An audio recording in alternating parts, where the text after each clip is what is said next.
People think that they want the fame. All it is a lot of pain. They take your lovely name, step on it for personal gain. Coattail catching, lost all love and direction. No care for the lives you reckon. Now repeat this lovely section. People think that they want U.S. military could face possible weapons shortage, war game shows. Of course, we've talked about this potential many times, but now there's actual simulations showing that it actually may happen. With the war in UK entering its second year and the U.S. continuing to provide the embattled country with military aid in the form of rockets, guns, and ammunition, the Pentagon is stepping up production of critically needed supplies. It says for a couple of key items, the stockpile is getting low. Retired Marine Colonel Mark Cancian said with the Center of Strategic International Studies. It says they're using about as much in a month as we produced in a year. So this should alarm some folks. It should also piss people off.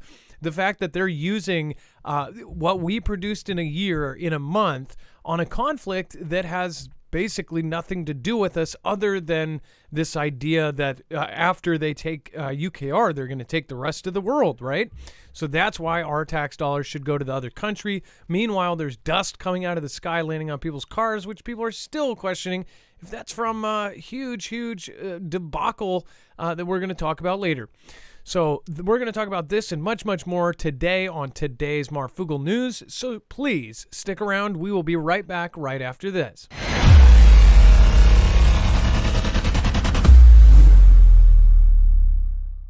Nothing in this show should be considered legal, medical, or financial advice. The views of the callers can differ considerably and do not necessarily reflect my opinion, Dex's opinion, or anyone else who works with the show. You should always do your own research and consult with professionals. The internet is full of fake news, so please take everything with a grain of salt.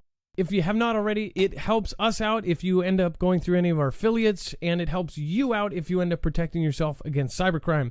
NordVPN is one of the best and one of the easiest to use. If you do not have a virtual private network, it protects your IP address, which is your online identity, which actually connects to your real address and everything else.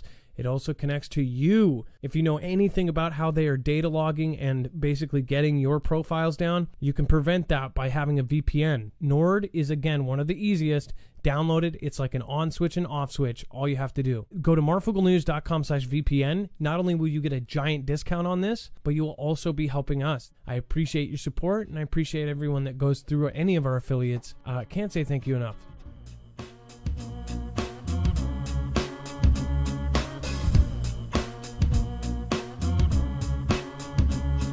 All right, what is going on, guys? It is Adam, aka Marf, and this is Marfoogle News. So, on top of everything else that is going on right now, there is, of course, events around the world and here in the United States that people should be paying attention to. We're going to go over all of those today.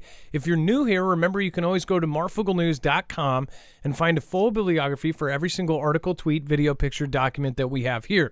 Now, when you go there, you'll see that it is easily navigatable. Just go to today's thumbnail, the next to go. Of course, having Poland right there in the middle. And then once you click on that, you will find that it brings you to every single article, tweet, video, picture, document that we're going to show you here today. Plus a whole lot more. All of the stuff that you would get in a bar fight over, that's all going to be at the very, very bottom. And all the stuff that could not fit into today's show. We only have a 2-hour time period, so we've got to keep it tight. Let's go over, of course, all of this with my co-host / internet brother, Dex James. What is going on, and how are you doing today? Hello, Adam, and hello, Foogle fam. I am doing just fine. So first of all, Dex, let's go over the fact that they're using what we produce in a year over the time period of a month. Shouldn't that be a war we're directly fighting, or possibly the next war we're in instead of some other country? You would think, because that's a lot. If it takes us a year and they are going through it in a month, it takes us a year to make it. We are going to be depleting our own stockpiles. Now, mind you, I'm sure we have some really large stockpiles, but we don't know that. They don't tell us. We don't know how thin they are. We do hear from various people in the military that'll come out and make statements like, hey, we need to be careful, or we shouldn't be spending as much on this, or we should be stocking up. But they're never really going to tell us what the actual numbers are, but it certainly seems like we're going through quite a bit. And as far as, we're not currently, this is where we're involved in a conflict right now. Everybody has put out this stat recently about how, and I don't know if it actually may be higher. Sorry about that, guys. From what I have heard, it's like 93% of the time since we formed our Constitution, we have been at war like 93%. But a stat that was put out on Twitter earlier said about 91% of the time.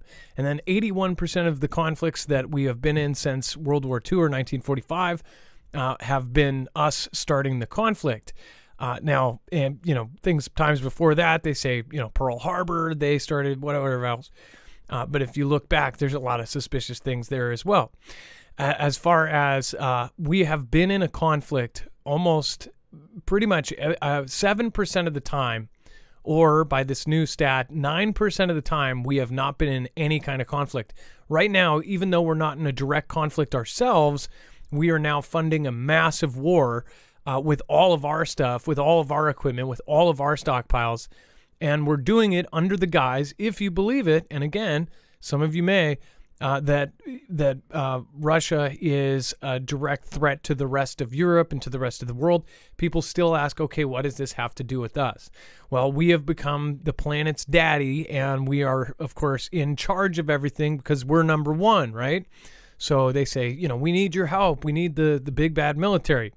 Well, as far as if the big bad military starts using up all of its supplies on a conflict, when there is another conflict brewing, people should ask questions. If China does go to conflict with us, they now have the largest navy. They are building the largest air force. They have directly taken our blueprints for all of our advanced stuff that we, have the edge on them over. If they take the blueprints and they've been given the ability to manufacture it by our standards, this isn't like a backwoods knockoff that they're making. The U.S. companies gave them the equipment and the technology and let them manufacture a ton of our stuff to the point where if you're looking at our advanced technology, if it was mostly made in China, then who's to say that they can't manufacture that on their own? Now, there were certain things held back, and those certain things that were held back were hacked. And a lot of these blueprints, including our newest generation fighters, they somehow got hacked into. And then all of a sudden, you have Chinese air shows with a plane that looks almost identical to ours, but they're like, oh, no, it's totally our own original thing. We put a red star on it.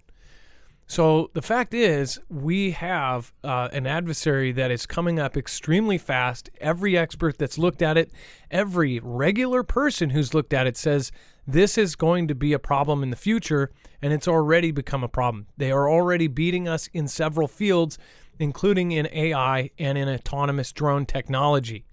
That's not from me saying that. That's the Pentagon. And people that have left at very top positions said, we are screwed because there's no way to catch up and advance further. Once you're ahead in spots like that with AI and technology, it's hard to ever catch back up. So it's not a good thing.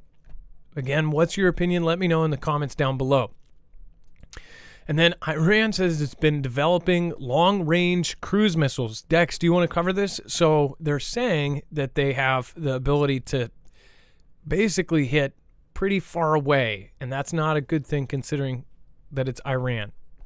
Yeah, one of the top commanders came out and announced that they have developed up to 1,000 miles or 1,650 kilometer range in their cruise missiles. So that's pretty significant. That's a pretty long distance for them, and it definitely expands their reach. I think right now the big question is, when are they going to announce or prove, or if they even will, that they have nuclear capability? Everybody's been saying, we even talked about it a year ago, like they were a month away from having it. I sort of question if they have it already and they're just not saying anything. But we've seen a significant investment in their bases, especially going underground, especially in all of their missiles, their air force, and then of course in longer range munitions like this is significantly important to them, especially since they're looking at is as their main adversary and who they would potentially be going into battle with. This is on the heels of yesterday us talking about is saying that they were planning to do a strike, and they still are. That's in the news today. It's the same exact story as yesterday, that they're planning to do a strike against the Iran to the store country. Even if no one supports them, they said they'll do it alone. Yep, and that was what we covered a few days ago. They said if the United States or other countries don't join in with us, that we will take this on upon ourselves, and we will hit these targets. What do they know behind the scenes, or what is the actual agenda behind closed doors that they're doing it for, other than the age-old problem that they've had with each other, which will never end. It's their differences, many believe, are just not fixable unless God comes down directly and tells them to stop it. They have been fighting forever. I mean, honestly, I don't know how long. It's been longer than I've been alive. So we don't know if they are actually going to if they're going to attack Iran's facilities. Then Iran might make a huge response, and it could kick off this thing. And now that you have all of these countries extremely tight right now, everybody's working out their sides. You have Putin meeting with all of these other countries. Like I said before, everybody says, well, the whole world is against Russia. That's a very Western way of thinking, because the whole world is not just NATO. NATO is 32 countries. There's now, I think, 41 countries that are on Russia's side, or that are neutral, or on, in the middle. And now you, of course, have a lot of countries that are now signing up with Russia. You have, of course, all these different players involved all over the world, and it's not looking good. Just because there's more population over here or this or that doesn't mean that we'll necessarily be able to win something that we don't know. We don't know what's going to happen next. Go ahead, Dex.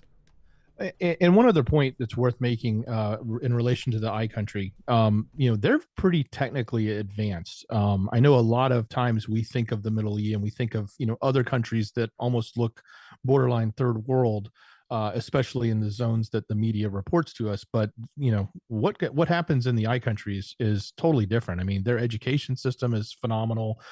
They produce a lot of PhDs, a lot of doctors. Their medical system's phenomenal. Their infrastructure is pretty high. They're way on par, if not in way advanced, I think, for most of the other countries that are around there. So, don't discredit it if you don't have a lot of knowledge of them, thinking that it's just, another country that's not, as developed. They actually produce quite a bit of technology. And there's always been a huge tech sector in their country as well.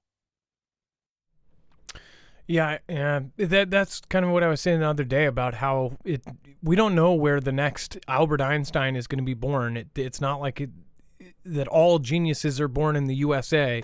There could be somebody who invents something that completely changes the game, or an invention that we don't even know about yet that would change everything. Cognitable, thank you so much for the Ninja Genie over on DLive. Says, maybe this long at Gem, my first car show. Well, thank you, Yobi, Michelle K. We are depleting all of our stockpiles. By the way, we heard from Foogle Fam that works at some of the factories that make these things, and they said that is what they have heard too.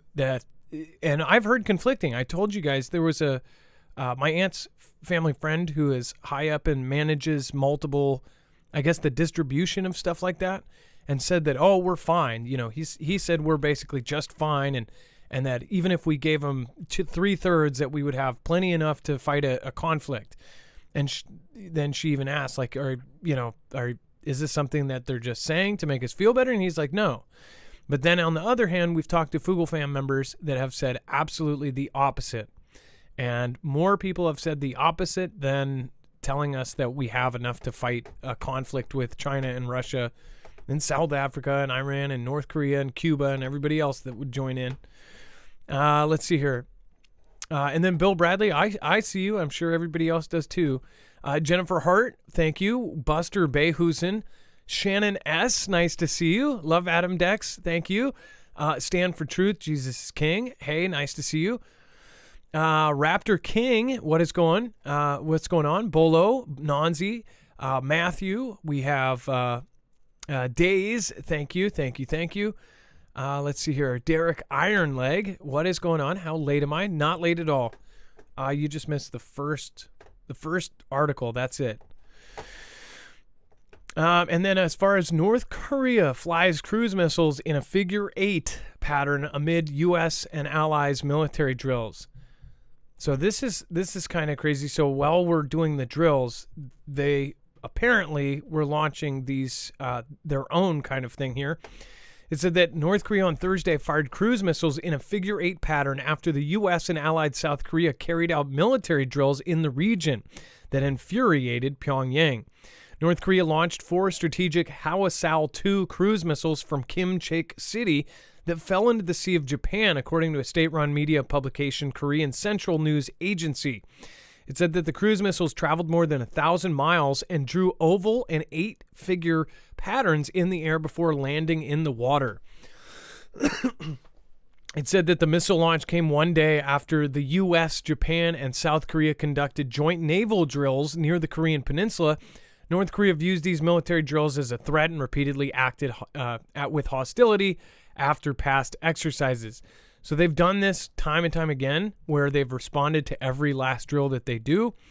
One of the quotes was, "The U.S. should be mindful that if it persists in its hostile and provocative practices against the DPRK, despite the latter's repeated protest and warning, it can be regarded as a declaration of war against the DPRK." So I think that that's what most people are paying attention to here, less than the missile tests, which they have done so many that people are desensitized to it. Of course, they could totally be empty words, but to say that exact line, they're usually super vague, like there will be immense consequences, or they always say some crazy vague statement. And not only it's every major country in the world says there will be immense consequences or absolute consequences or something that's super vague. This is saying it can be regarded as a declaration of war against the DPRK. So I guess we're kind of betting on how crazy NK is right now, or whose puppet they are. And by the way, Dex and I behind scenes, we have talked about this, and both of us, I don't want to speak for you, Dex, but I believe that NK could be used as like a Fantastic Freddy to start things off.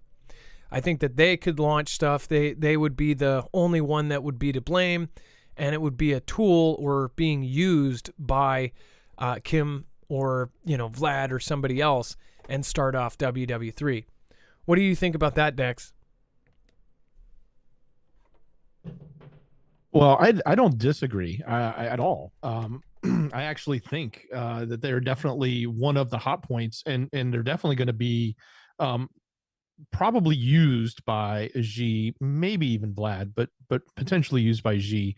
If they don't do something screwy on their own and and start kicking off their own nonsense, which is very likely just by the way they act. Unless everything they're doing is completely orchestrated. But I totally buy that. But they certainly will work for their alliance and their allies. So the other thing that was interesting to this, so they flew them in these patterns. I don't know if that means anything. Certainly it means they're testing navigation, right? And they can show that they're maneuverable, but flying one in an oval pattern as in the number 0, and flying the other one in a figure 8 pattern as in the number 8, is there any meaning to 08 or 80? Or is it just coincidence? Yeah, I was thinking if they were like trying to put a date out there without putting a date. Of course, everybody is in our community is going to question that. Or they are showing they can navigate them, that they can, move them around or steer them in midair to show off, because that's expected from the U.S. or China or Russia. But from North Korea, people basically think they can launch something in a direct direction. And that's about it. At least that's what the previous article said when they, like 2 years ago when we covered all the T-Man launches, or I guess it's more than 2 years now. It was like 3 or 4 years ago. It was when T-Man was in office and they were doing that Rocket Man exchange, and he was launching like every day, and the whole United States and media was all super freaked out about North Korea. And they said that, basically they can launch it, that they don't have very good aim, that all of this. But then later, a document from the Pentagon came out and said that they are way better equipped than they thought they were. And who knows what three-letter agency of what country helped them do that. But we do know that they have the super EMP from Russia. They got that way long ago, like in 2003 or 2002.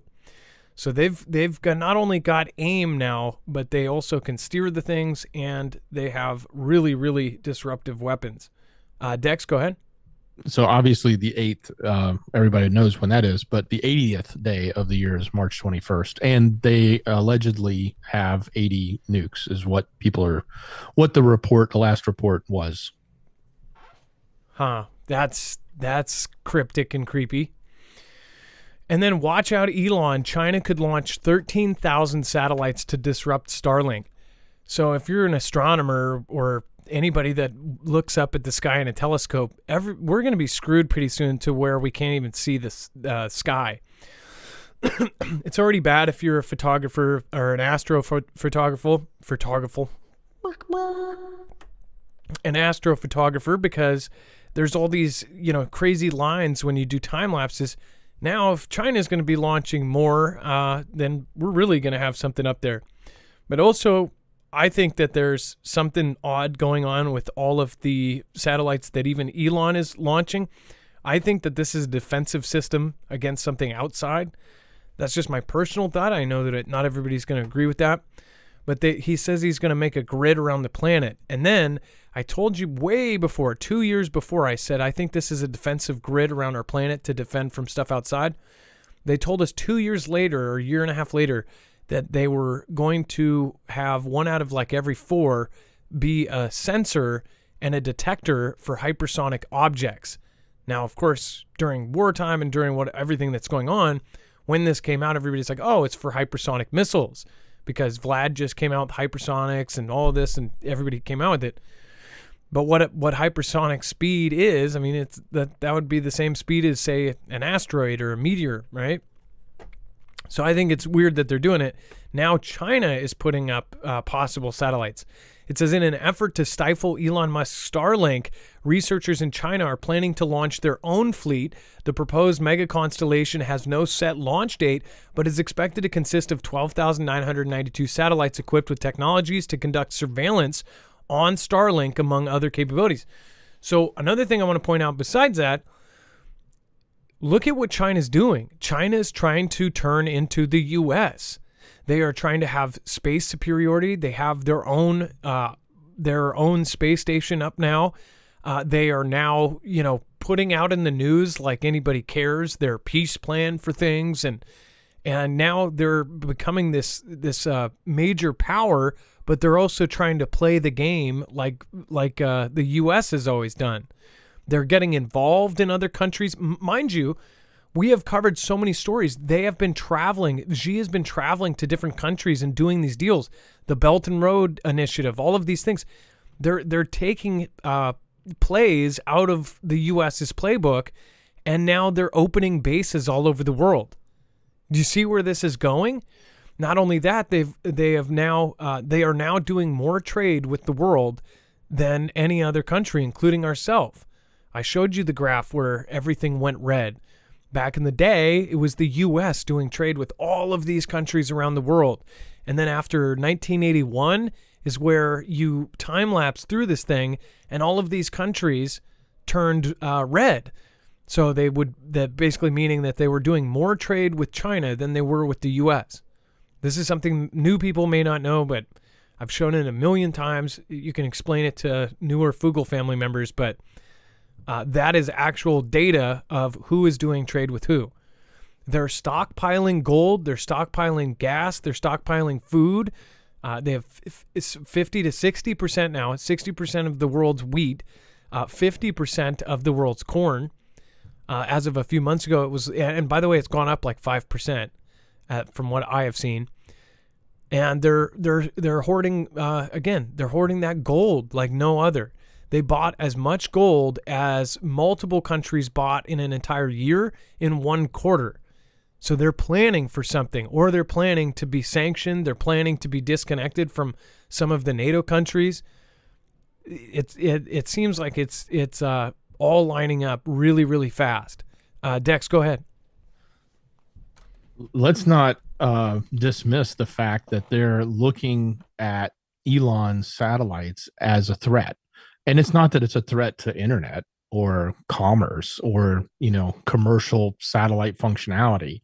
They're saying, like, they even were quoted as saying the Starlink satellites might use their orbital maneuverability to actively hit and destroy nearby targets in space. So if they're building the satellite network to monitor, in addition to other things, but they said to monitor Elon's satellites, why do they feel they need to monitor Elon's satellites? Because something else is going on with those. We've said it before. We've talked about some of the capabilities of the Starlinks and probably some of the future capabilities of the future Starlinks that are going to be launched. Their ability to detect high-speed moving objects, which we would assume would be hypersonics, but they'll probably say it's more for looking for meteors that are incoming, or NEOs. But it's the same thing, and it just goes back to the point that we've made, is that there's something militarized about Elon's satellites, so much so that he even pulled out support in UKR outside of just communication, because he felt like his technology would be used to create and possibly instigate World War III, so to speak. So, and that was his quote. So, yeah, that's something to look at here. If they're looking at this as a threat, and they're looking at it not just as competition, like, oh, well, we want to be as cool as them and have internet available all over the world too. Yeah, I'm sure most people assume that the Starlink satellites are more than just internet. I mean, I've said it since day one. I'm sure many of you have too. They're directly involved with the government. Of course, they're going to say, "Oh, well, if you're putting them up there, might as well attach some weapons or some cameras." I mean, it's pretty obvious. I would think that would be safe to assume, but that only further confirms what people already probably thought. And then this is pretty crazy. So, first of all, the timing on things, when it's so comedic and it's so absolutely, like, how could this be a coincidence on this and then the next story that we're about to cover? It said the toxic wastewater from the Ohio crash has been sent 1,300 miles away to Texas, but local authorities weren't told until a week after it started arriving, county judge says. It says the water that put out the blaze at the toxic derailment in Ohio is being sent to Texas to be disposed. And the top local authority at the destination said she had to find out on her own. At least 2 million gallons of the contaminated water is to be transported more than 1,300 miles from Ohio, from East Palestine to Deer Park, Texas. It says, quote, I and my office heard today that firefighting water from East Palestine, Ohio, is slated to be disposed in our county. So they were told after the fact.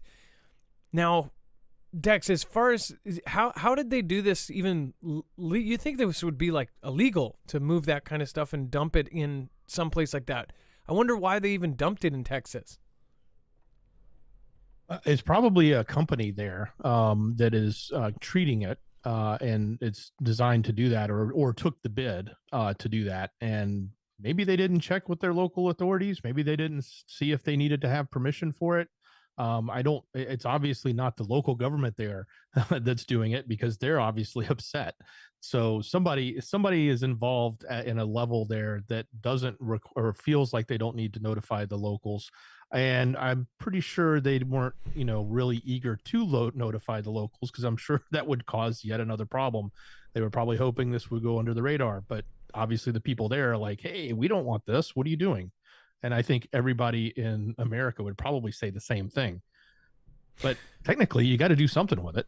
It's kind of like it's like a tent city, or back when my mom lived in a tent city, it was almost comedic to see some of the richer neighborhoods. They would say, "Oh, we need to help the homeless." All the rich people that say, "We'll help the homeless," but then when they put the tent city up the street from your house, then they, "Oh, well, we don't want this here." As far as this go, though, I think that this is pretty much no one wants this around. Of course, nobody's going to say, "Hey, we want this on our block." So as far as the stuff that is being moved out of there, I just wonder why there's so many shady events happening around this thing. They weren't even telling people they were moving it. And then local news has been covering the weird dust. Now, I know this is a sensitive thing because I've already seen people get marked for it. I don't know what the heck is up with this. Videos are being deleted about this thing, and it says, "What is it? People in Maryland, West Virginia find a mysterious dust on cars." Now, this is the comedic timing I'm talking about. This dust is covering, and they're saying, "Oh, it could be from this dust storm or whatever." It's white, for one, and okay, maybe it could come from the white part of the desert, whatever. But the timing of it, think about this, with all of the storm and everything that cloud, that feathery plume or dark black billowing cloud that went up in the sky, that goes up into the clouds and can create rain. Well, once it dries out or hits a different climate or warmer weather or something, I'm sure that whatever nastiness in there could turn to a dust. I don't know if that's the case, but again, that's what people are thinking. It says, "What is it?" is the question that a lot of people in Western Maryland and Eastern Panhandle of West Virginia ask themselves. And by the way, this is a couple days after the entire, United States started asking, like, thinking, hey, the wind is the polar vortex stuff that's going on is about to send this air all around. And now all of a sudden you have scenes like this on people's cars. So first of all, I think this stuff should be tested if it's just dust or not. And again, this is something that is not on front page of everything. It's like they're covering it on the back page to say, "Oh, well, we covered it so you don't ask questions," but they're not digging deep into it. This is also on top of yesterday's story where the 5 people that may have been some of the first to respond and do tests at that event were headed to another event and the plane ended up crashing. Like but the timing of all of this. It's kind of like 2 weeks after the video comes out with Project V where they bust a certain company. All of a sudden there's money issues with the company and they oust the CEO who basically created the company. I mean, like, there's the timing of these things is way beyond like where you can go, "Oh, okay.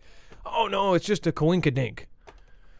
Dex, as far as have we heard from Foogle fam? Has any Foogle fam come forward and said that this has been on their cars? And chat, please let me know. Did you have this happen where you are? I have plenty of dust on our vehicles here, but that's pollen, and it's actually early. It's not supposed to have happened this soon.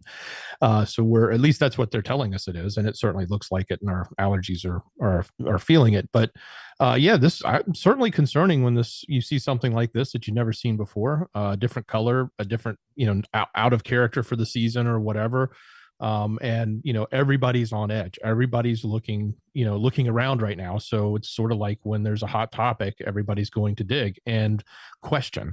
And they're not wrong to do that. There's absolutely nothing wrong with, asking these questions. I'm sure, as they said, they reached out to meteorologists who said, yeah, there was, dust coming in from New Mexico, Texas, and Oklahoma. And, that's their logical explanation. People may take that or they may not, whatever.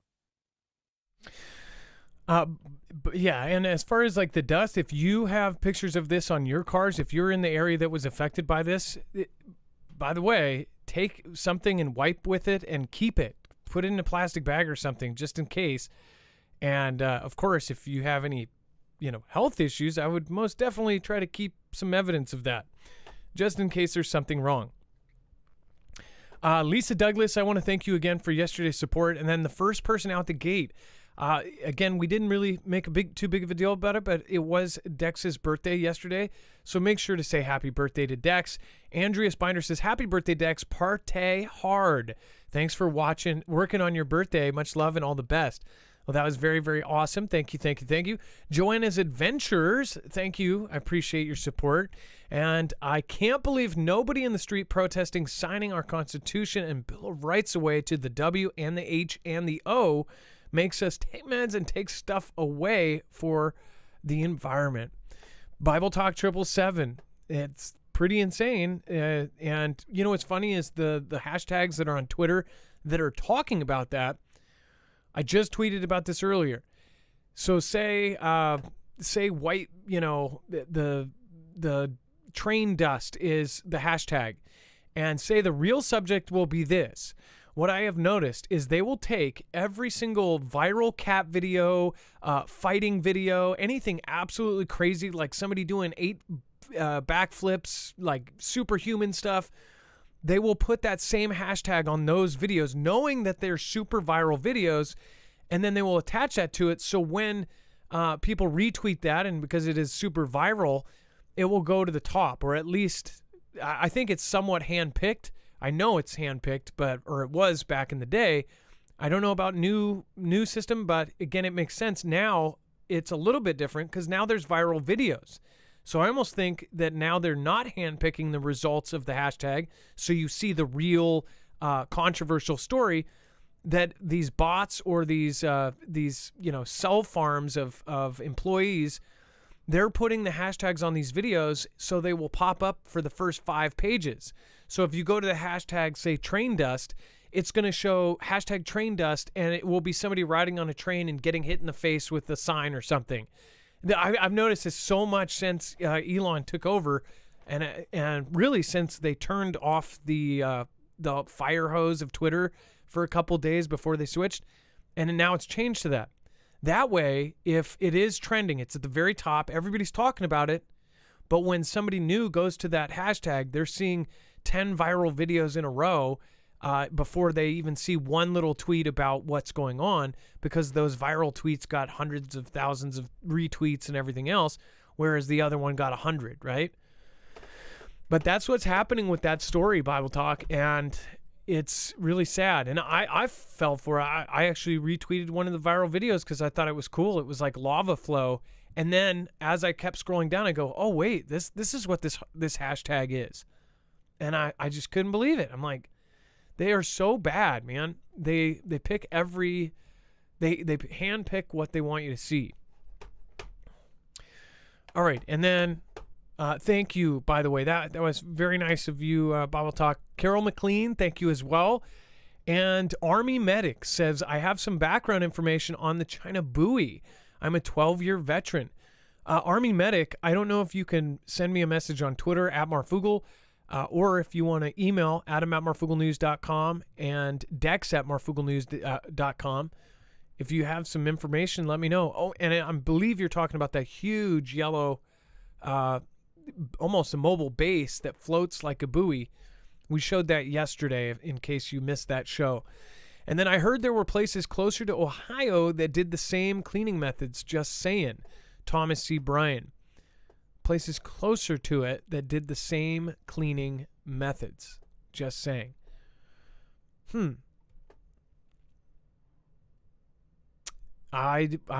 some reason, I'm not processing that correctly, so it will probably hit me later, and I'll probably be like, oh, I'm so dumb. Okay, and then before we move on, I want to remind you guys, if you do want to protect yourself against an EMP, there's one solid way to do it. Get yourself an EMP shield and put it on your cars, your trucks, your motorcycles, your boats, anything that you want to keep running, including your generators and even your home. You can get one of these, and it will ground the signal in less than 500 trillionths of a second before it's able to fry your device.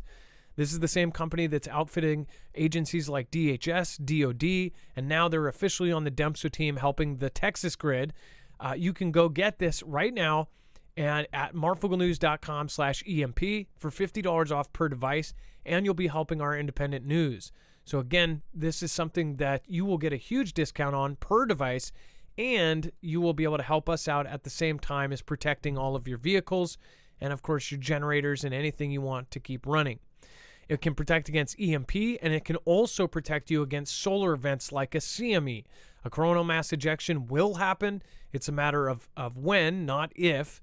And if you want your cars and your trucks and your generators and even your Flex 1500 to run, then you will definitely want to get something to protect it. This will do the job. It can protect against all 3 phases of an EMP and the CMEs. So Carrington level event. Marfooglenews.com/EMP. It's a veteran-owned company and made in America down to the screws. So thank you guys for going over there and supporting us. At the same time, you get a huge discount, so everybody wins. And then, so Dex, I talked about this on my my shareable video over on news, but the CNN crew gets close-up look at South China Sea tensions as Chinese fighter jet nears U.S. Navy plane. It is picking up, and it's exactly what I said 5 years ago before they even created the damn islands. Now they are yelling at this plane with CNN in it, but I don't think it's a coincidence that CNN is up in the air and doing this piece. So this makes me doubt some things that even I thought, because if they're doing this, then, you know, there's definitely some sketch here. Dex, do you want to cover this one? So yeah, this is I have this exact same feeling. Like, why is CNN in the air? Why would they be flying them over there? That's not to say that the media doesn't do these things. They do from time to time, and it's good to have transparency and some sort of open access as much as we can without, divulging secrets or putting people in harm's way. But it certainly goes back to that idea that we've been painting this picture in the media about in preparing the public's opinion for conflict with Xi. And this is yet another piece like that. It's like, oh, well, let's take the reporters up. Let's go into this area. We're sure we're going to get intercepted. And sure enough, they did. And now we got a big story, not just the same story we always have, which is, we fly there, they fly by us, but now we've got, a news reporter there and they can see it. So that's kind of, I wouldn't call it suspect, but it's certainly, it definitely feels somewhat prescribed, but take it for what it's worth. It doesn't dismiss the fact that there is this type of interaction going on all the time. And maybe that's what they're trying to do, is to, again, reiterate that, but it just certainly seems like it's going hand in hand with so much negativity towards Xi and not necessarily in a derogatory or bad way, but just in a way that is to garner the public's opinion in a way that helps them, I guess, be more prepared or be more supportive of a potential conflict with Xi. And that's exactly what I see when I listen to this and see what's going on. That was a really intricate way of saying that they're guiding people to change their view on China if they had a positive view. If the people that don't pay attention to politics and don't know, and there's a lot of folks that just do not pay attention to any of it. They have no feeling about, they don't know about China, about what they do there. They don't know about Russia. They don't know about any place outside their hometown. There's a lot of people that are in kind of their own bubble. They go to their 9 to 5, they come back. They don't spend their off time learning or studying what's going on in the world. They spend their off time playing cell phone games. And again, no offense, I play them too, Call of Duty. But again, there are folks that literally this is the last thing they want to watch.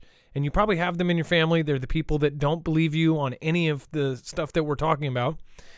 And they're the people that think you're crazy for prepping for something that seemingly doesn't exist, right? None of this exists yet. Although CV didn't exist, but we saw this coming from a million miles away. The whole community saw that there was something coming. You could see it in the law changes. You could see it in the graphs. You could see it in the drills. You could see it in the exercises, in the tabletop exercises. You could see it everywhere. And you could see the media and the tech preparing for it, preparing for information that doesn't exist yet. And they're doing the same right now. As far as CNN, 2020, 60 Minutes, they've all done these specials where they flew by the South China Sea and the Spratly Islands. And every time it's the same thing. There's a reporter up in the air in a P-8 Poseidon, or I think it was a P-8 Poseidon last time too. And they're in the mobile command center, and China starts spouting off like, you're in China airspace, get out of here. And technically, they might get their way because they have now built land. And at some point, they might push it so hard that ends up becoming China. And then they will, what is it, Dex? Isn't it 200 miles from the shore is going to be their land if it works out to their favor? I know that they're saying it's international waters now, but isn't that what they're pushing for? Yeah, I think that's what they're pushing for. Is it 200 miles away from the shores of their country? It's kind of crazy to create your own country. It's kind of what they're doing, right? Dex is looking it up. So think about that. They could move up. They could keep creating them closer and closer and closer and say, hey, we own this. Heck, they could make an island closer to us in international. Think about this. If they end up giving them, if the world agrees to say that that's not international waters, and now that there's land, there's a base, there's people living there, there's homes, there's houses on there and apartment buildings for the people that work there. There's a naval base. There's anti-air missiles. There's a port. There are now cranes. Think about this. Then they could move 210 miles offshore, or 400 miles, make an island off of the United States, take the dirt from the bottom of the ocean and put it up there, and then they could say that's their country. It's a crazy thought. We could probably do the same thing if that works out. Dex, go ahead. Yeah, 200 miles is the general extended reach for a country. But for example, the U.S. maritime boundaries are 12 nautical miles for territorial sea, 24 miles for the contiguous zone, and then 200 nautical miles for the exclusive economic zone. So I think most people just use the 200-mile range. Is the economic zone, is that the same as an ADIZ as the identification? I wonder if ADIZ is military, so that's whatever they define it as. Okay. And then Dex, they heard my opinion on this on the short shareable video. Russia to receive military drones from China as World War III fears escalate. I don't say big speculation here, but this, I wonder, is this the sort of the intelligence that they were going to report on, or they were considering reporting on? Now, this isn't necessarily the intelligence. They haven't come out and said, hey, we're sharing intelligence. But I just wonder, is it really about drones, or was it about munitions and missiles or something else? And I guess we'll find out as this discovery of what it is Xi is going to do to either support Vlad or to push for peace, or to do both at the same time, whatever that ends up looking like. We'll see how that unfolds in the coming weeks or days, probably. But this is one of the many stories, and it's rather interesting that they're claiming that they're pushing drones. It's definitely coming from the intel that's out there. It's not necessarily coming from official intelligence agencies, or like we said, the U.S. said they were mulling whether or not they were going to release their intel on how Xi is actually helping with armaments to Vlad. But this could be it. This very well could be it. They're suspecting that because of the lack of drones that are available from the I country, that Xi is picking up and giving him some. Now, mind you, I don't know which types, but we do know that obviously China makes a ton of drones when it comes to small drones, especially in the commercial market and the consumer market. But I'm certain that carries into capabilities that are widely used in military combat. So they're a very logical choice for a partner to gain a bunch of drone technology from, which it sounds like Vlad is in desperate need of, since he can't get these cheap ones that he was getting from Iran to the store. So, and keep in mind, the other thing that these do, not just the fact that they can create their own havoc, but they're also very cheap, and they tend to cost the other side, in this case UKR, a lot of money to take one down, because nobody seems to have deployed economical systems to destroy drones. They're using very expensive systems like, expensive missiles and things like that. So when you take a $1,500 drone, but you use a $500,000 rocket to take it out, that the economics there are really skewed. Yeah, and it's sort of like the inflatables that we talked about yesterday with, if it cost them $1,000 with the technology that pings them to make, and they end up drawing fire for a $500,000 Russian missile, then it's a win-win. They are doing a lot of that stuff. But as far as we told you, China once they start talking about it, this may happen, it's going to happen. It's like they telegraph everything, and they kind of put it out there as like a soft release, and then it's true. We said specifically that they were going to start shipping stuff. And I mean, it was very obvious. Of course they are. They're no limits partners with Russia. And then Zelensky plans to meet with China's Xi on proposed... Are you kidding me? Oh, Dex. This is... Do people see what's going on here? Like, this looks really, really sketch.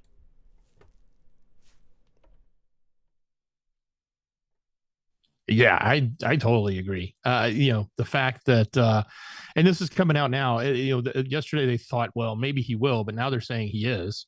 We'll have to see, how it plays out. But, I'm going to laugh if he asks him for money and weapons and says, please send me your stuff like he does to everyone else. I'm sure that's not the approach he's going to take with Xi. But I would get a kick out of it if he asked him for a bunch of money and a bunch of equipment. Well, just hypothetically, what if they do end up going with China's plan? They end up giving a chunk of UKR to Russia, and then everybody hails China as the new world leader, and they did such a great job with this, and more countries sign on, and China starts doing this like fake, like, we're here to help kind of thing. Meanwhile, the people in their country are so restricted. Kids can't even play video games without a possible prison sentence behind their, outside their house. Like, this is just nuts. The thing that they did to those people during CV, even after CV, they kept them for like 2.5 years locked down with frickin' barbed wire in their hallways, and we're supposed to look at them like they're any example of how to live. But look at what's happening to our culture. You don't think that they are, infiltrating and doing all of this stuff in the back end? Look at Hollywood. We've shown you many times where China had a problem with something. We only got word of the things that they said no to. I mean, in Spider-Man, because China owns so much of Hollywood, and do you think there's any coincidence that Hollywood is so over the edge on this, on being so woke that you're literally splitting the country down the middle? When Spider-Man came out, they wanted to remove the Statue of Liberty from it, and they said, can you just get rid of it or green screen it out? And they're like, no, it's the last 30 minutes of the movie is a fight scene literally around the Statue of Liberty. But they wanted that to happen. The only reason we knew about it is because they denied them and they pulled their money out. Because there was a Taiwan patch on the Top Gun jacket, they wanted it to change, and they wanted them to remove the patch. And I think they ended up removing it, but then they put it back or something because they got in a fight and they ended up pulling funding anyways. Those are the things that we see. The things that we don't see is where Hollywood complies, where people bow their knee. And we've showed you all of these stories too. This is why, again, it's a great resource for people to watch. Over the last couple of years, we've made sure to show you every example of this. Like from, what's his name, LeBron James. Dex, there's some other names I'm not thinking of. There's LeBron James. There's all sorts of people that bowed down. Oh my gosh, the worst. John Cena. Oh, I'm so sorry. I said Taiwan was a country. It was absurd. If you haven't seen the John Cena China apology, go ahead and do that. From Milley, the head of our military, saying, oh, we'll call you first. Who's really in charge here? And I think people should stop looking at shadowy figures and start looking at the ones right out in the open. And by the way, those shadowy figures you also think that are running things, they're having dinner with China, and their oligarchs are hosting parties with Hillary. Literally, they just a while back, they ran a dinner with Hillary and Xi and all of these oligarchs. So you're right, but you're also, you also got to look at this. It's like they're picking them to but my point is all of this communist type behavior is infiltrating everywhere. And how they are infiltrating is through social media. If anything's not like that, they get rid of it. I mean, we're living through history. The fact that if somebody says a dissenting view, they might disappear off of the social public square. They say, oh, they're private companies. Well, guess what? When you have enough private companies lined up, then you have control of all information. So that's why make sure to sign up for marfooglenews.com email alerts. Again, sign up for email alerts so we can get a hold of you if we get knocked off the horse. This is how we would be able to get a hold of you. So make sure to sign up for this. There is a lot coming, and I bet they're pushing for conflict because the outcomes may already be set. Who knows? And then U.S. commits $2 billion in drones. So as China's sending drones to Russia, the U.S. is sending money. I mean, this is like straight up proxy. They're supporting them. We're supporting UKR. But it is another $2 billion in drone technology. The Pentagon announced a new package of long-term security assistance to UKR on Friday, marking the first anniversary of Russia's invasion, with a $2 billion commitment to send more rounds of ammunition and a variety of small, high-tech drones into the fight. The announcement comes just days after President JB made an unannounced, secretive visit on a train and a commercial plane, and they, even though it wasn't in secret and they called Russia, I mean, it's just so much sketch. It said President B told Vladimir Zelensky and his people that Americans stand with you, the world stands with you. Well, most people are standing. Some people are tripping, but either way. So yeah, they're sending more money, and it's funny because they were just talking about how UKR was losing, and then of course the pattern goes is then we send more money. And then President B announces sweeping new sanctions against Russia 1 year into the UKR conflict.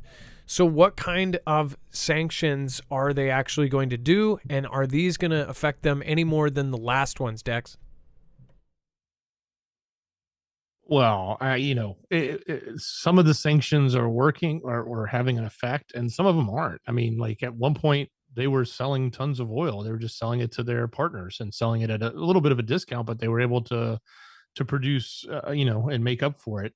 I guess if this, new sanctions actually have any bite or teeth to them, that might be interesting. But you would have thought we would put all the sanctions that could have possibly had any effect in place already. Maybe there's a little more here that's going to hurt them when it comes to metals and minerals and chemical products, et cetera, that they may need.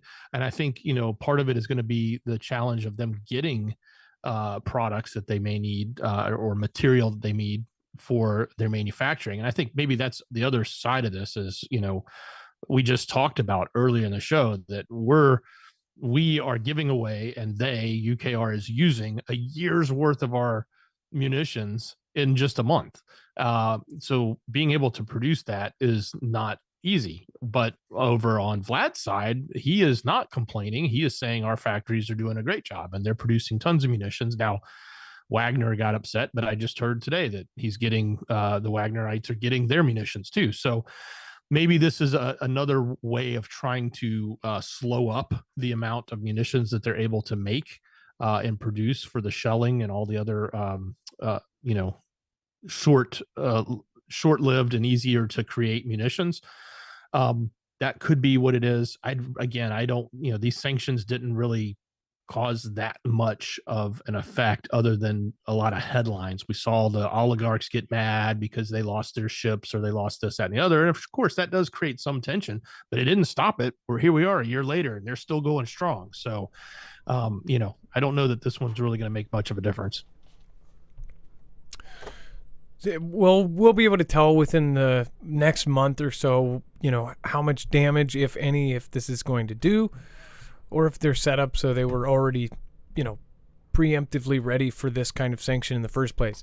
Every other sanction they have adapted to, from pulling products and companies out of their country, everything else they adapted. So we'll see what happens with this one. And then before we go on, I just want to remind you, if you do want to support us in a different way, you can go get yourself survival food, 25-year shelf life at marfooglenews.com/prep. You can get yourself Mylar bagged, sealed, freeze-dried food, and, of course, double sealed if you get the 3-month pack into buckets. And also now you will get $200 worth of free awesome gear. You'll basically get a kit of all sorts of goodies along with the food. So you're not only getting food, but you're getting kind of a go bag as well. So make sure to go check it out, marfooglenews.com/prep. There's lots of items that they're going to throw in there, so it's a really good deal. marfooglenews.com/prep. And then, of course, check out the Alexa Pure Pro as well while you're there. That's my recommendation for a gravity-fed water filtration system. It does a whole lot of water very fast, and it gets rid of 99.9% of all of the nasty stuff, which nobody drinks tap water anymore, but this would be really, really good when you may need to turn any kind of water into drinkable, potable water. And then Russia's Medvedev floats idea of pushing back Poland's border. So he's not only said this before, there were other officials. In fact, after my news short, I realized there was actually 2 other Russian officials that said, hey, you know, Poland's going to be a part of this, just like they were to the last one. And then was it Medvedev that said, Dex, do you remember if was it Medvedev that said we should stop hiding our goal of taking Poland as well, or pushing them back or something? Do you remember? Yeah, I remember the statement, but I don't seem to recall it being Medvedev. I thought it was someone else. But this is, you know, for whatever reason, for the last week, it's like they're all pointing the finger at Poland now. Everywhere. Yeah. So, and by the way, let me show you on the website. So you can actually go to Marfoogle News. This is a really cool part about our website as well. So if you anti-tank, you can type that in, and it's going to show you all of the shows that we talk about it, which is kind of crazy because it's showing you the show right now. Let's see here. These are in Poland right now. This is an anti-tank measure, and I'll show you another one down here. We actually have pictures. This was put on the Poland border, and they said not only are they going to put these on the border, they already have, but they're also putting more. It says, we have started a preventative expansion of security measures on the border with Russia and Belarus. This is part of our defense and deterrence strategy. The first fortifications are already being placed on the border with Kaliningrad Oblast. So they're getting ready for something big. Romania is digging trenches, and apparently Romania is also asking for these. What's crazy is how many of these are already out in Poland. David Reed, one of my friends, was talking about this, and he said, think about how they had to transport that stuff. Where have these things been? Are they in like a warehouse, or are they in a field somewhere? Are they, where do they store these things? They're big iron things. Do they put them together? Do they make them on the spot? As far as the concrete ones, these things had to be moved in there. So this was going on. They were moving these things. They have to get big trucks to move these things all around. So this was a big outfit putting these things up. So something is going on at the same time that they're saying, we need to push back Poland. They're putting this up. And guess what? If they do anything with Poland, rather than, Moldova, if they take Moldova, it's not NATO. Poland is. So this is something that would get us into World War III right here. And it looks like it's moving forward. I mean, look at that. This is on Poland's border right now. They've got barbed wire all up. I mean, this is all brand new. So you could say, oh, it's just a big distraction. But folks in Poland don't think so. Are you in Poland right now? Have you heard about this? Have they told you anything on your local news? What do they tell you about this in your town? I know we have Polish viewers, so please let me know. How widespread is this? They say that they're going to put it along all of the borders. So these are to stop tanks. And then at the same time, you have Medvedev saying these things. It's kind of like, well, what's going on here? And then Poland is ready to train UKR pilots on F-16 jets on one condition. It said that if we're talking about training Ukrainian pilots on F-16, then yes, we are ready to conduct such training on F-16 fighter jets in Poland. But Poland is ready to provide such training. It is very important for the UKR skies to be finally safe, he stressed. So if you remember the no-fly zone that was supposed to, that people talked about, and if they imposed a no-fly zone, since they didn't have the ability to do that themselves, then at that point they were saying, this is World War III. Do you remember all over Facebook and everything else, as they said, if you protect the sky, that's World War III, because it would have had to be NATO or USA protecting the skies. And if you have a no-fly zone and you have to enforce it, if a US or a NATO jet shoots down a Russian jet, that's World War III. There's a lot of things that they said that even President Biden said directly. He said, oh, no, we're not sending tanks. If we send tanks, that's World War III. Then they sent tanks. I mean, there's so many conflicting statements here. But now they're saying, but if it is doing this, then the UKR, it's important the UKR skies are finally safe. It says it should be a decision of the Allies with a wide scope. President of Poland commented on a possibility to send fighter jets to UKR, pointing out that it would primarily concern Soviet-made MiG-29s that Poland wants to replace with modern jets. It's kind of funny because the military-industrial complex all over the world, the same companies that are sending it to all of these different countries, they are making bank. Notice how they're giving all of the hand-me-downs, and then they get brand new stuff, and then they get to go to their people and to their slaves, and they end up going, oh, yeah, we need more tax dollars for this. And then they get to filter it into overpriced things, and then whatever the profit is at that industrial complex goes to, of course, the CEOs and all of the people on the board of that company, which, of course, have rotated out of politics and into military, and the revolving door goes round and round. And, of course, elites and all of the very richest people are also paying their pockets because they have skin in the game as well. So now we're talking about jets flying over UKR. This is a big deal. Dex, go ahead.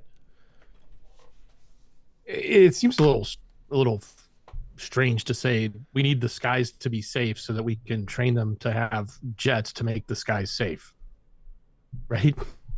If they have the skies safe, they don't need the jets. To make the skies safe and save the jets. I don't know. I thought it was kind of wonky. It seems like everybody wants to say they're willing to do something, but then put a condition on it. It's like, yeah, we'll send the tanks or we'll send the jets, but we're not going to be first. Somebody else has got to be first. Can't be us. Yeah, well, we'll train them, but only if the skies are safe. And then they don't need them anyway at that point. Exactly. Yeah, so we'll see. All right, and then, oops, there we go.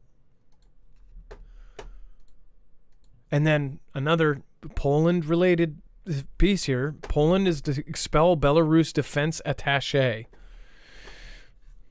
which is it says Poland is to expel the defense attaché of Belarus, the Polish press agency reported on Thursday, which Belarus ties into this as well. Just a couple weeks ago, they said that that they would only join the UKR conflict if they were attacked first.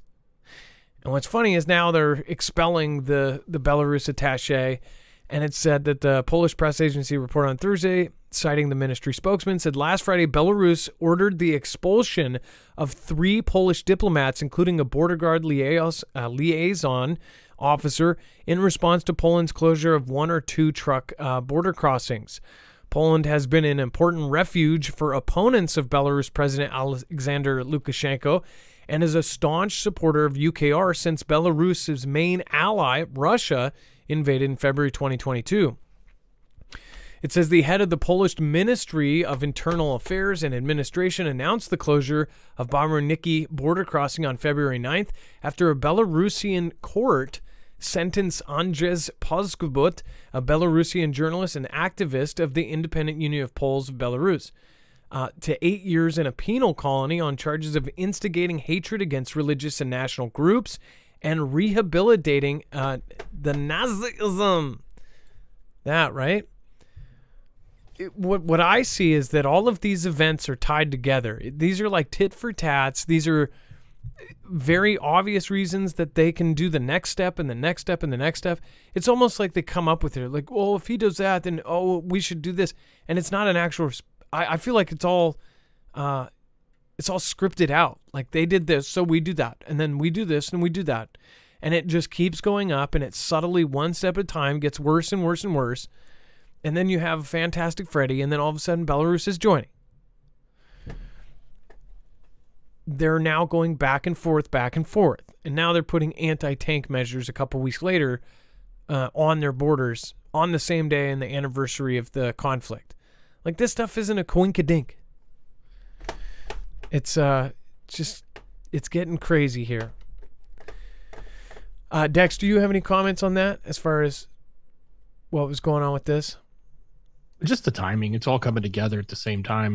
They're back and forth with the attaché, then throwing in the tank, the anti-tank equipment across the border. It's all connected, and everybody's pointing the finger now at them. So it's like we all have to watch and see. It's almost let's set the stage. Yes. And then, let's see here. We have Russia celebrates UKR anniversary with a threat to invade another country. Remember last night we talked about how they were hinting towards invading another country. So, yeah, we can take a guess. It might be Poland. I don't know. It says UKR President Vladimir Zelensky on Thursday marked the first anniversary to the full-scale invasion of his country with a stirring message of mourning, defiance, and hope. On February 24th, millions of us made a choice, Zelensky tweeted. Not a white flag, but a blue and yellow one. Oh, I see. So not surrender, but the hometown colors. Not fleeing, but facing, resisting, and fighting. His words were accompanied by a video showing Ukrainians weeping with their loved ones. Did they really play just a video of people crying behind him? Oh, it looks like they did. Sheltering from explosions and fighting on the battlefield. It says it was a year of pain, sorrow, faith, and unity. He added, and this year we remained invincible. We know that 2023 will be the year of our victory. This is so... I don't know. What word would you use for that? It's not dystopian. It's like those scenes in the war movies or even in our own history where they spoke and and you go back to those speeches and they were instrumental. You don't know which side, when we look back in 30 years, is going to be the one that, meant something and the one that doesn't. Not anymore, anyways. We don't know what's really going to happen with this, and we're hoping that it doesn't go down the worst path ever. It says in Moscow there were no major public events planned to mark the grim milestone in the conflict on Friday. Earlier in the week, President Vlad briefly appeared at a concert rally at Russia's biggest stadium where images of mayhem in UKR were played on giant screens to a cheering crowd as pop stars performed. Fireworks displays lit up the skies over Russia on Thursday's mark the Defender of the Fatherland Day. So they had a pop concert. Everybody's super pumped, and they're showing pictures of destroyed UKR, and they're just cheering out of their mind. If you haven't seen some of the little clips of that, it's like, so I don't know if everybody there supports this war, but it sure looks like it, and that's what I've been talking about. If you look at their media, they are saying that we are NAZIs here in the U.S. and Western world, and that is what is being repeated by regular people there. I know that all people don't agree with it. Of course, there's protests about it as well. What do you guys think the percentage is? I mean, think about it. If you were born there, they're probably patriots of their country. Who are they going to believe? Especially when all of the countries are filtering the other countries' message out of their countries. It's a crime there. If they share the wrong thing in Russia, they can get arrested. If a journalist covers the wrong thing, they can actually get arrested. They passed some crazy thing at the very beginning of the conflict. So who knows what's happening there. And then Russia has changed its plan to take over UKR with the goal now to exhaust the country rather than conquer new territory. Dex, do you want to cover this? This is what UK Intel is saying. I think all of the conversation about making them hold out, having a sort of a conflict of attrition, and that Vlad can produce and maintain more ammo than UKR can, and the fact that they basically can't supply anything themselves, it has to come from NATO or NATO countries. So that in turn looks like a good logical position, or pivot, if you want to call it that, from, we're just coming in to take care of this little territory, to now we're going to just hold the line as long as we can and wear them down. Eventually the money will run out. Eventually everyone will get tired of spending. Eventually they won't have enough shells because we're going to, outproduce them, 5 or 10 to 1 or whatever the number may be. I think that is it allows Vlad to shift his message. It allows him to shift what the goalposts are, so to speak. Whereas, when he first came in, it was supposed to be this quick thing. We're going to come in, we're going to take care of this military event that we're doing that's only going to happen, in a certain area. We're going to take these areas and then we'll be done. And that didn't work out. So now it's like, okay, well, we'll shift the message so that we can make ourselves look like we're achieving a goal that we're trying to do, which in that first goal we failed at. Basically, it's all possible Ganda. But I just wonder if they can. I just wonder what the truth is at this point. There's so much conflicting information. It's nuts. By the way, thank you everybody. Thanks for popping in. Appreciate all of the comments, especially I'm sure Dex appreciates all of the happy birthdays.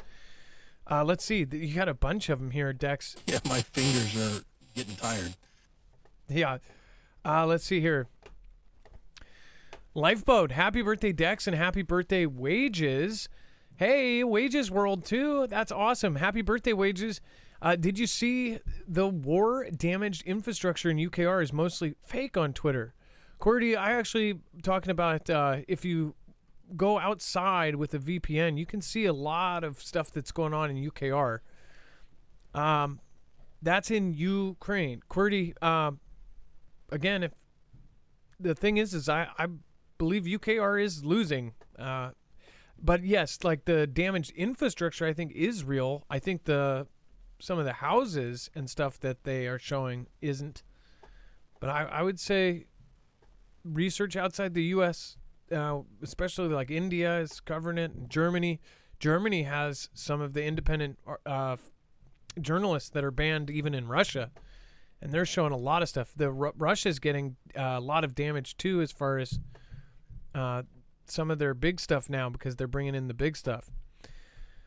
I would say, yeah, you can't really believe anything anymore, but I do believe that they are doing some damage. And I would say that mainstream media is trying to tell us that there is no damage in UKR. So I guess I believe some of the independents more than I do the mainstream, but who knows? You could be right.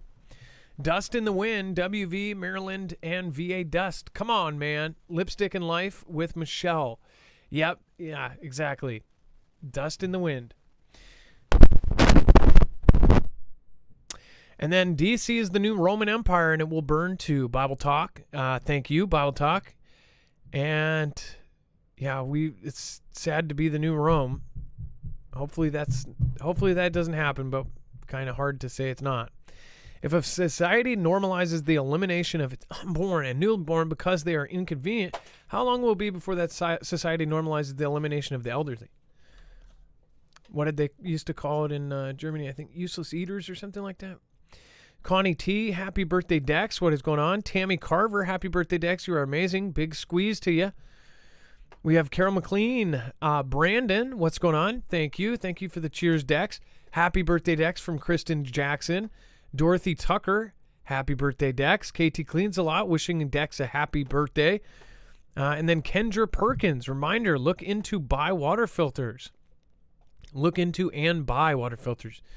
Kendra Perkins, especially if you get something like the Alexa Pure Pro, you have to have enough water filters to get by, and that also means, for any water filter, you should look not at how long they say they can last, but how long you want to last.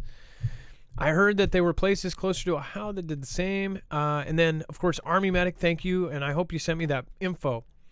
Thank you, KT Cleans a Lot, and then Lifeboat. Again, thank you, Tommy. I appreciate that. Dex, go ahead. That info, and I just put it in screener from Army Medic if you want to read it. Okay, so this is the info from Army Medic, one of our Foogle fan members. In the 1940s, during WW2, these were used as rescue buoys for downed airmen. They had an average of 45 feet of living space. China took this out of storage and painted it and added solar panels. The Germans originally started their use. They had 2 cots, food, chocolate, brandy, fresh water, and a radio transmitter. If a pilot made his way to one, he raised a signal flag that was stowed inside and attempted to make radio contact for help. Do you kind of understand why that would be kind of freaky? So let's show a picture of these buoys.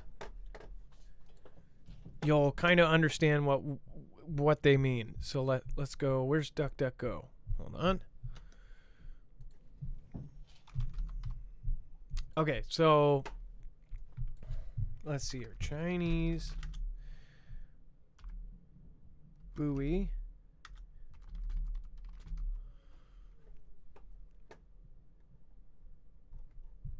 Trying to find the specific one from that. Here we go. So this this is the exact same picture we showed you the other day. So this is the buoy we showed you the other day, and they said, what did they say? They found it, or they... Hold on. I hate how they do the picture on the side. They used to do it in the middle. I don't know why they did that. Hold on, let me see if... View all. Okay. While you're doing that, Canada is the one, and they did say they pulled them in. They didn't say what they've done with them, but they did find these in the Arctic. And this was the example they gave of what they look like. They didn't show us the actual ones they had, but this is it.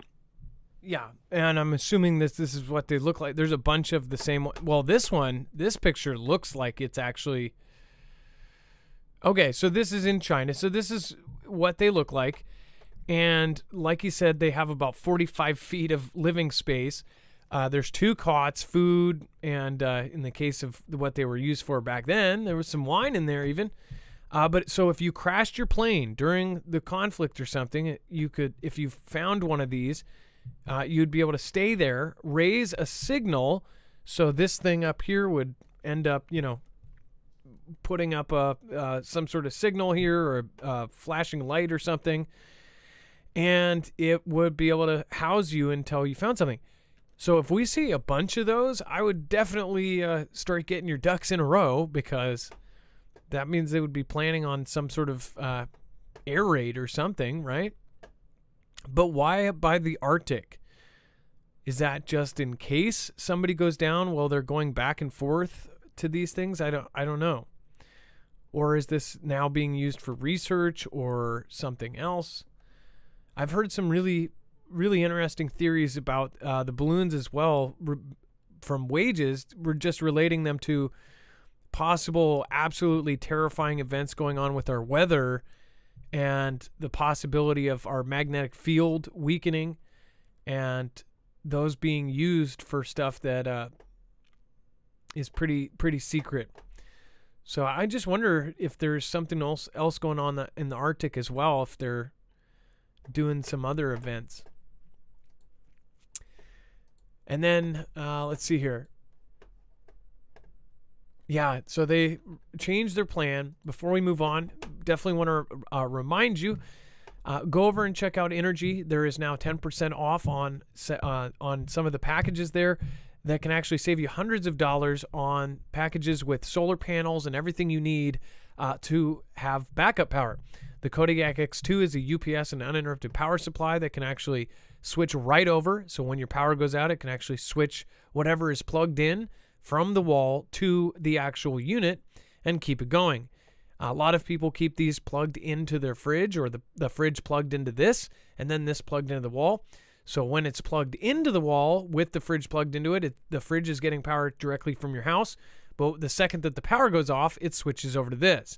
This is a solar generator, meaning it gets its power from either a wall charger, or you can actually plug it into a car, or of course, solar panels. That means you can get power from the sun every single day. As long as the sun comes up, you have power. You don't have to spend $5 a gallon for gas, and you don't have to store flammable fluids. This is a really, really, really great thing to have as a survivalist, and it is an amazing product. They're built like tanks. This is one of the best. Again, these are shipping out almost right away. There is a wait list, though, on the Flex 1500. This is basically their badass flagship unit, which is expandable up to 96 batteries, and it can actually be turned into a UPS. It's an EPS on its own, which basically UPS is like under 10 milliseconds it switches over. This one is an EPS, an emergency power supply, which switches over in like less than 30 milliseconds, something like that. But this one now has the ability with this adapter not only to have rapid charging and just as fast of charging as the Kodiak, but now it also has the ability to be turned into a UPS system. So if you already have a Flex, this little adapter here, this Lego kind of piece that would go in between, that can turn it into a UPS system. So that's the cool part about it. It is very modular, and you can expand it as much as you want, and there's all sorts of different things coming out for it. As new things come out, they'll make it so it'll basically work with the current system. So go to that, marfooglenews.com/energy. You'll be supporting us at the same time. Thank you. And then let's see here. Hackers group defaces Russian websites to display the Kremlin on fire. So some of the hackers group are getting pretty savage with this stuff. Dex, who do you think did this? Do you think this is Russians in their own country, or do you think this is some dark, shadowy group, or what's going on with this? Well, it's a group called CHO1, and they appear to be a new to the scene, so to speak, hacking group, as their Telegram channel only has a couple of subscribers as of Thursday night when this article was published, or when they published their first tweet about it. So that's who's making the claim. I don't know who they are. Cho One? Yeah. Like Chosen One?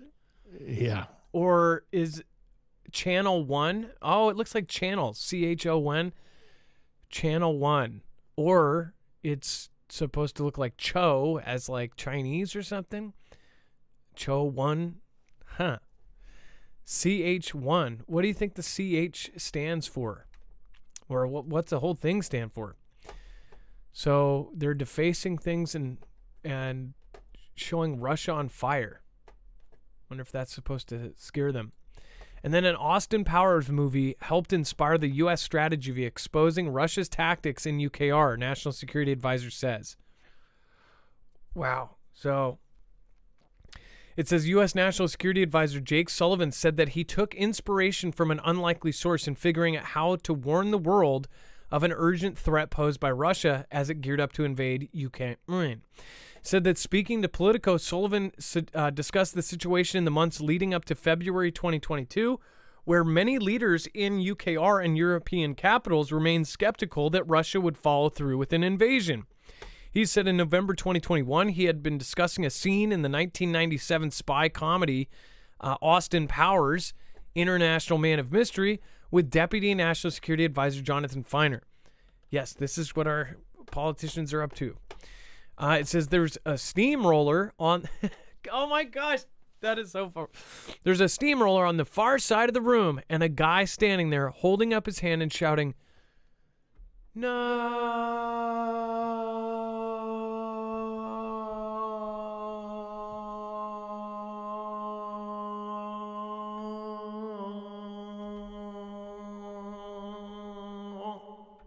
You get the point. And it zooms out, and the steamroller is moving incredibly slowly and is really far away. The guy is just standing there, frozen, shouting as it inches across the room. I said I was determined that we were not going to be that guy, just waiting for the steamroller to roll over UKR. We were going to act. You know what's so funny? You guys know how many times I've used that analogy on this show? Makes you wonder. Maybe he was reminded of it by watching this show. I have used that for so many things, and anybody who's watched my show for a long time knows that I've used that so many times, specifically, and they're saying that that was the inspiration for it. That's kind of funny, isn't it? That's exactly what I was thinking when it came out. When I saw this myself, I was like, yeah, we talk about, we indirectly refer to that Austin Powers all the time. But yeah, it does make sense, but it's also kind of humorous that our politicians are trying to quote, hip, cool movies that are funny as what they are spending their time trying to convince people to make decisions about. So yeah, hip, cool movies in 97. I know. It's just there's humor at this from all different angles, and there's also some gaudiness to it as well. I'm sorry, but that was those movies were super funny, and I was kind of sad that Mike Myers just kind of disappeared. But then again, who knows? I say Mike Myers, people say, "Oh, well, he's horrible." Almost all. Didn't he do a bunch of voiceovers? Yeah, he does like cartoons and stuff, but he doesn't. Yeah. He doesn't. He's not like making the movies like he used to, or at least I don't think he is. But like all of Hollywood actors that I used to love, comedians especially, in the last 5 years, a lot of them have jumped into politics. There's a lot of people, but I even asked people on Twitter. I said, "Is there anybody in Hollywood that was ruined for you?" I couldn't believe how many people said Ron Perlman. So I've always liked Ron Perlman too. But apparently he's not just like on the left or the right. He's like a Rob Reiner on Twitter. He's like super angry and just screams at people and says, you Republican trash and blah, blah, blah. I mean, like the people that have just gone overboard for whatever side. I think the same thing when I hear people complaining constantly about the left. I mean, to be honest, being on one side, I do see it. But if we're both doing that, nobody's ever going to listen to each other. I do feel like the truth lies on more of a side, but then again, both sides are doing the same thing where they're saying, la, la, la, la, I'm not going to listen to you. And if one person on either side believes in something, then automatically the other side says, nope, it's not. It's just like if there's somebody you don't like, it doesn't matter what they say, you're going to say, oh, I don't believe it, or it's not, it's the opposite. They just want to fight to fight. And I think it's super, super stupid. But like Rob Reiner, I think is the worst. I cannot stand him. I cannot stand his tweets because he's just, it's all he's obsessed with. He's literally obsessed with it. And he just, anything is looked at through the guise of his party. And it's like, you're not even a politician, you're Hollywood. But all of Hollywood is doing that. And some of them are doing it because they have to, because if they don't, they're not going to get the next job. Look at John Cena. Look at The Rock. The Rock. How many of you guys liked The Rock before he got, got all political? Shoot, Lego got political. Lego's just a toy company, but historically they always stayed neutral. Now they have just dived in. They even stopped to advertise when there was all this stuff about the police. Lego's police stations, since you were a kid, that was what made Lego, was their kids' little Lego police stations. And that was their biggest thing for 20. I mean, they wouldn't be around right now if it wasn't for their police and fire stations that you could build as a kid. And they cut the funding for the advertising for police during that whole thing that was going on. They also added all of the name beginners on all of their tags. They've done all sorts of stuff to jump into it. The fact is, I don't care if they do that, but they jumped in it so hard. It went from being neutral for 100 years to then all of a sudden somebody else is like in charge, and they jump a traditionally neutral company that said this is about toys, it's not about politics, and then they jumped into it and they've never left. Same with all of Hollywood. Hollywood has jumped into this boat and they're just stuck in it. And I think we should just, talk to people as people. But if you say anything, it can be looked at as a subject. It doesn't matter now if you're talking about video games or a movie or this or that. There's going to be a political slant to it, which I think is absolutely stupid. It doesn't matter what you're watching either. Everything is put in it. Now they're pushing so hard, it's like forced down your throat. I mean, I just saw Knock at the Cabin, which was actually a good movie. The first 30 seconds of it, so the girl has two dads. In the first 30 seconds, she says something like, the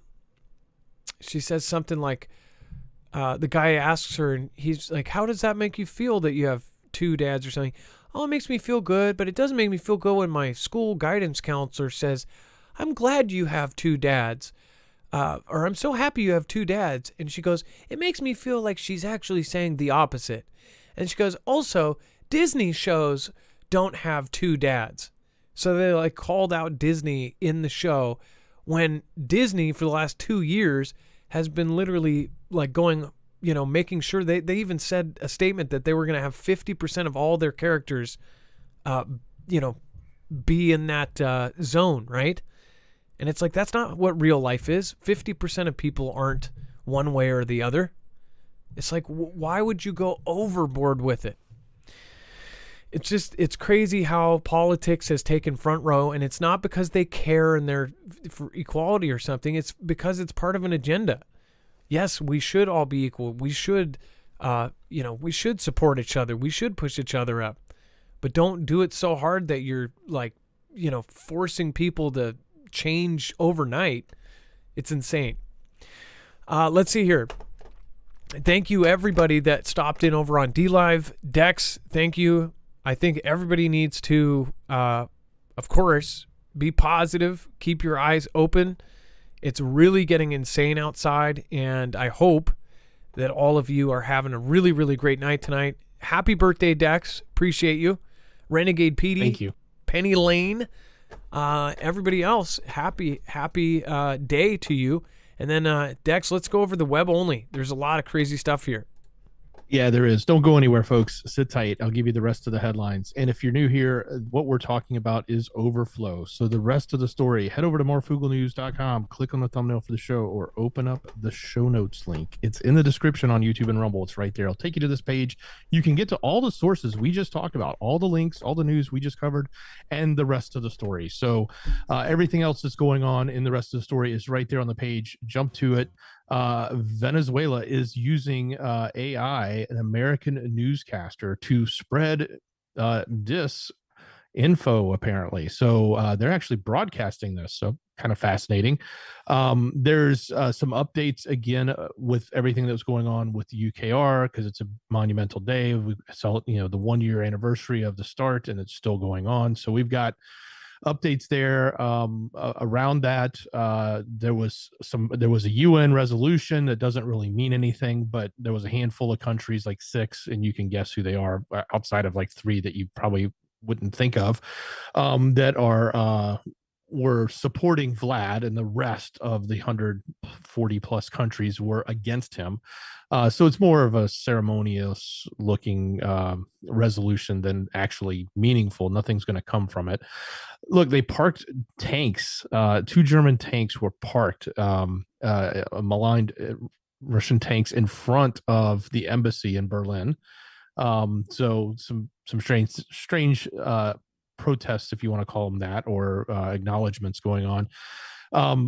Kind of a awkward photo thing going on with some of the soldiers that have been hurt and have injuries or missing limbs and things like that. They've been posing for pictures to raise awareness. That's going on. That, and there's a lot more additional coverage with the events in UKR that have been going on.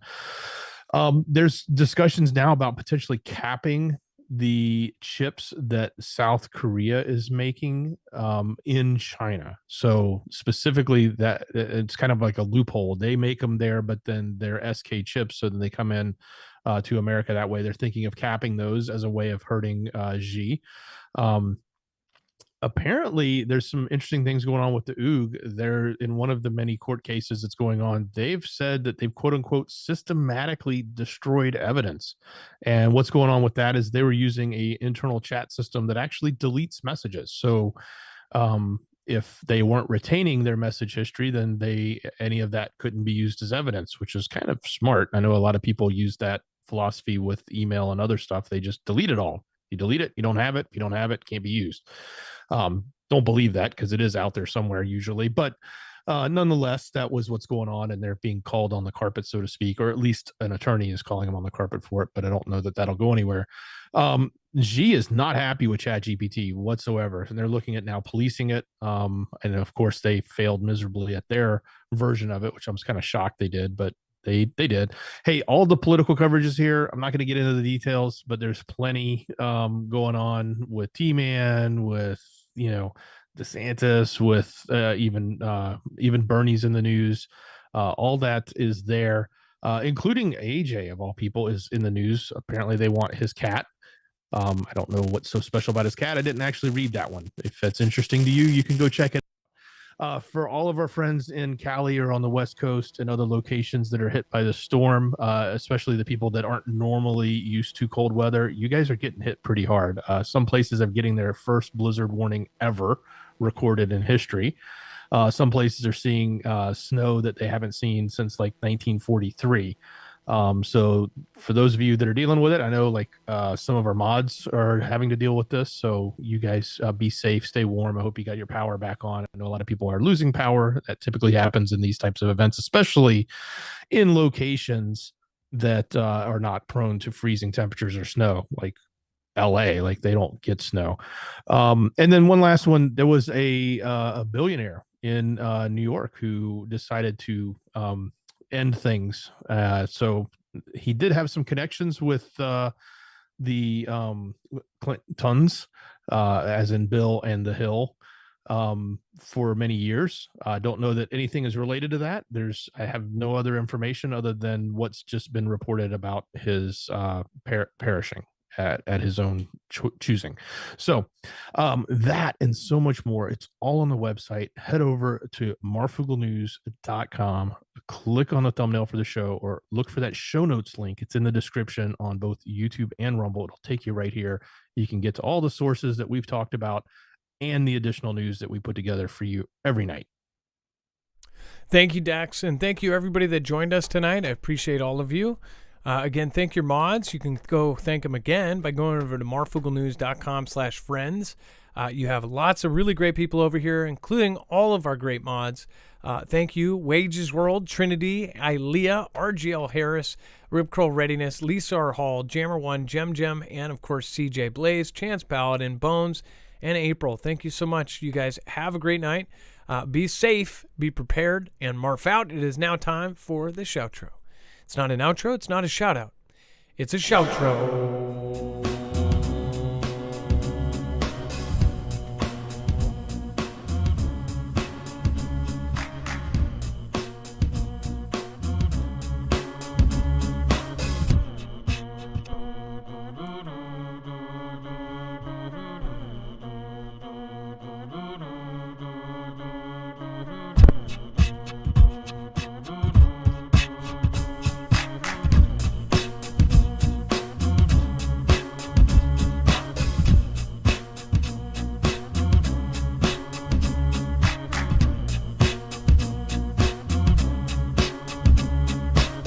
They take your lovely name, step on it for personal gain. Go tail catching, lost all love and direction. No care for the lives you reckon. Now repeat this lovely section. People think that they want the fame, all it is a lot of pain. They take your lovely name, step on it for personal gain. Go tail catching, lost all love and direction. No care for the lives you reckon. Now repeat this lovely section.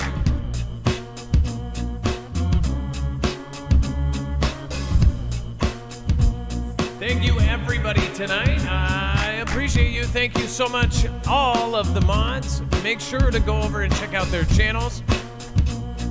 Wonderful people. Thank you, everybody, for all of the beautiful comments over on Twitter about Lisa R. Hall and her daughter. Lots of prayers. Thank you guys so much.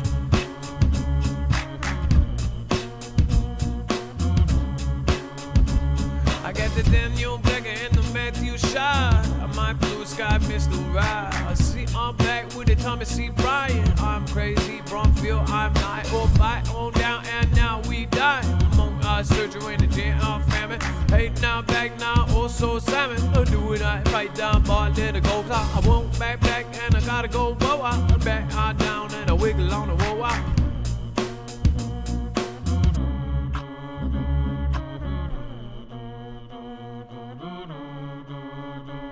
I got the wisdom up with the 333. A test is Twitter and the TXV. A week back with the 10 and that. Jim in the way, no way. I with the twice the ice. So Jody, you know, when the Tuesday and night.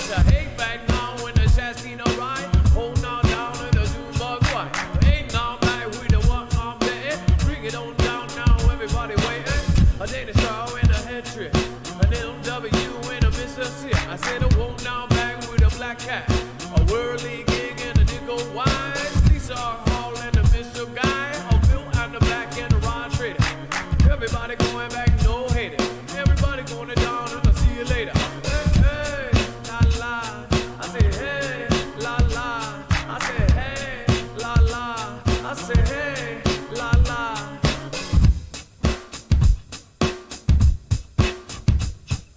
Bill on the Billy and the Sergeant Sedenko.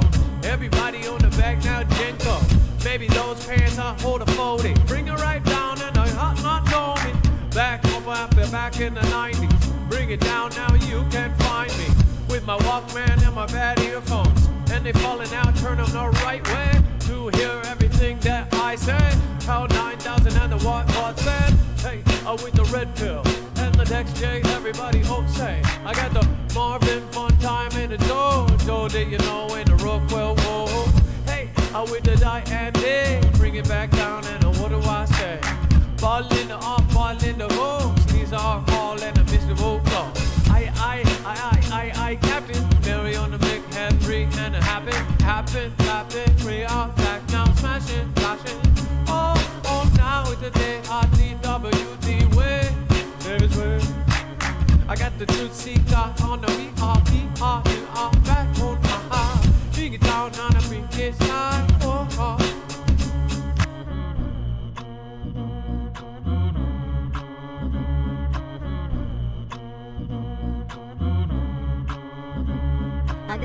locality in the same way. I got the AZ, everybody knows when.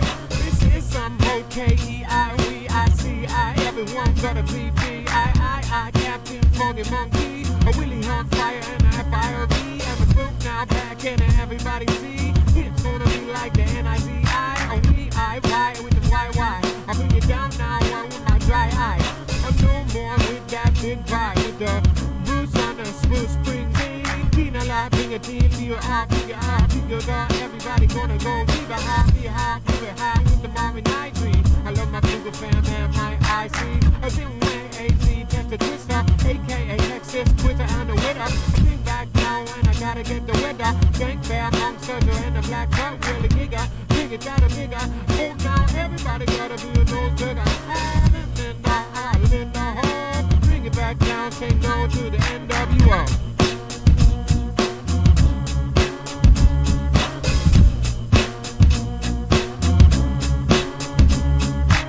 I got the combine protractor, slicking on the floor, bringing on the actor, bringing on the bag. You on the crew duty? I'm in mutant fat cat in a big boob. I lumber back with a crazy coyote, freestyle background. Now you all know me. I'm happy on the birthday and the wages world. Happy birthday, wages world. With it, I with it, I with it, I go it, I back around and everybody know it. Back, I said the fats on the gentleman, I like to shout out. I wriggle out more and a bit of a mouth. I said the mafia in the anagram jam. I got the kettle on the ladder and the back in the bed. I said the back around the back and the center wet. I got it back and the back and the food in the bed. I said the Bobby on the suit, right time material. Bring it back around and I'm coming here. I said I'm back round, Jody, you know. Bring it on the back around and now we know. Hey, I'm back with the ball and the ghost. Bring it on the back around and now you know. I'm out to bring it down and now the mutant fat cat. A Cali on the sing and a Cali sing that. I bring it back around and Ebenezer Stone. Bring it back as Sergeant Sodenko. Hey, now back with the Upper King Q. Bring it right down and now we love you. Hey, with the Steven on the 7074.